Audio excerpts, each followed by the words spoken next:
حدیث نبوی صلی اللہ علیہ وسلم۔ نبی کریم صلی اللہ علیہ وسلم سلیم رضی اللہ عنہا نامی ایک عورت کے یہاں تشریف لے گئے۔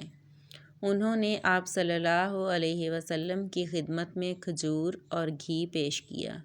آپ صلی اللہ علیہ وسلم نے فرمایا، یہ گھی اس کے برتن میں رکھ دو اور یہ کھجوریں بھی اس کے برتن میں رکھ دو، کیونکہ میں تو روزے سے ہوں۔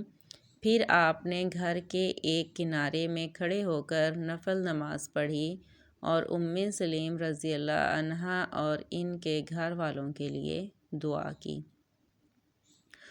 سلیم رضی اللہ عنہا نے عرض کی کہ میرا ایک بچہ لاڈلا بھی تو ہے، اس کے لیے بھی تو دعا فرما دیجیے۔ آپ صلی اللہ علیہ وسلم نے فرمایا، کون ہے؟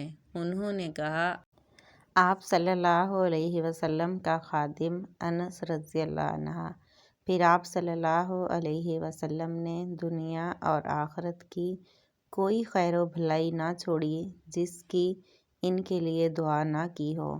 آپ صلی اللہ علیہ وسلم نے دعا میں یہ بھی فرمایا، اے اللہ، اسے مال اور اولاد عطا فرما اور اس کے لیے برکت عطا کر۔ انس رضی اللہ عنہ کا بیان تھا کہ چنانچہ میں انصار میں سب سے زیادہ مالدار ہوں، اور مجھ سے میری بیٹی امینہ نے بیان کیا کہ حجاج کے بصرہ آنے تک میری صلبی اولاد میں سے تقریباً 120 دفن ہو چکے تھے۔